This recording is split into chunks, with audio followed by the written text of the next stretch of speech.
Thanks, but maybe no thanks. Sources are telling CNN tonight that former First Lady Melania Trump, and incoming First Lady, is expected to RSVP no to a White House sit-down with First Lady Jill Biden this Wednesday, as their husbands are set to meet in the Oval Office.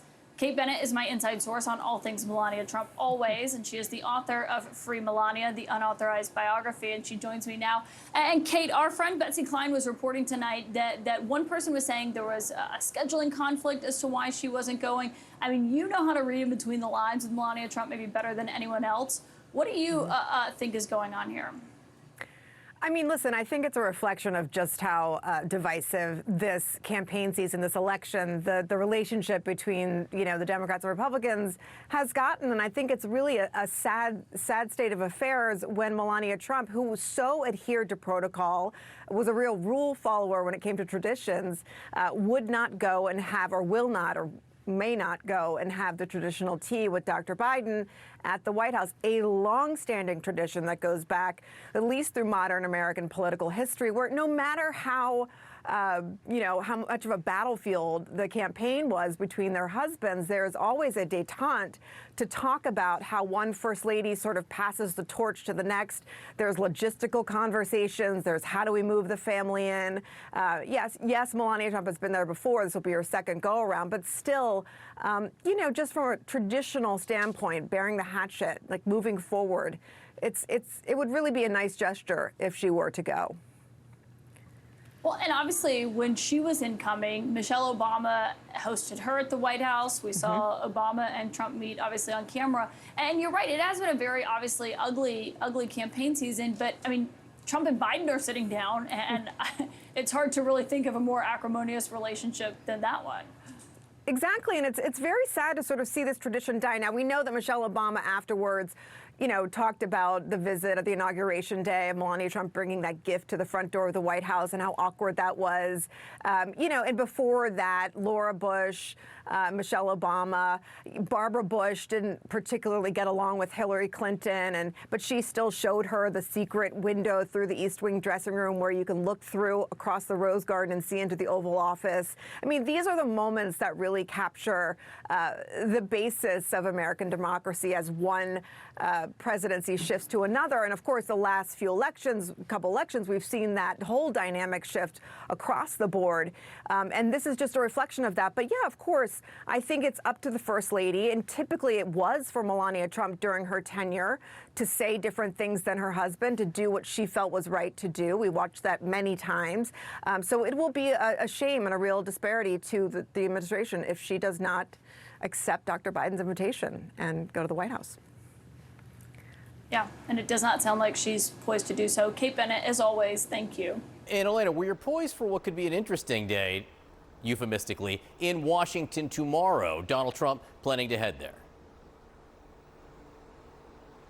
That's right. Donald Trump and Joe Biden are going to be meeting really for the first time in several years now. And particularly, I think, notable, obviously, given the animosity between these two men over the course of the 2024 campaign. But one person we know is not going is Melania Trump, at least as of now. We're told that decision is not set in stone. But as of now, when we talk to our sources on the Trump side, Melania is not planning to go. We are told that she had a previously scheduled event for her memoir that was recently released last month, and that they were unable to move it. But this is really, I think, keeping in how Melania Trump has really broken with traditional norms for the First Lady. We know that back in 2016, Michelle Obama had hosted her in the White House. In 2020, Donald Trump did not invite Joe Biden and First Lady Jill Biden to the White House. So this is kind of keeping in that norm of her breaking with tradition here. John? Doing her own thing. All right, Elena trained for us in Florida. Elena, thank you very much. Sarah. Thank you, John.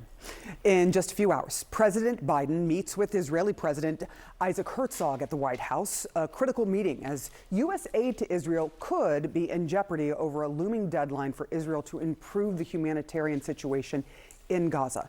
Of course, this meeting comes just one day before President-elect Trump returns to D.C. for his sit-down with President Biden. CNN's Arlette Saenz is live for us from the White House. What are you hearing this morning?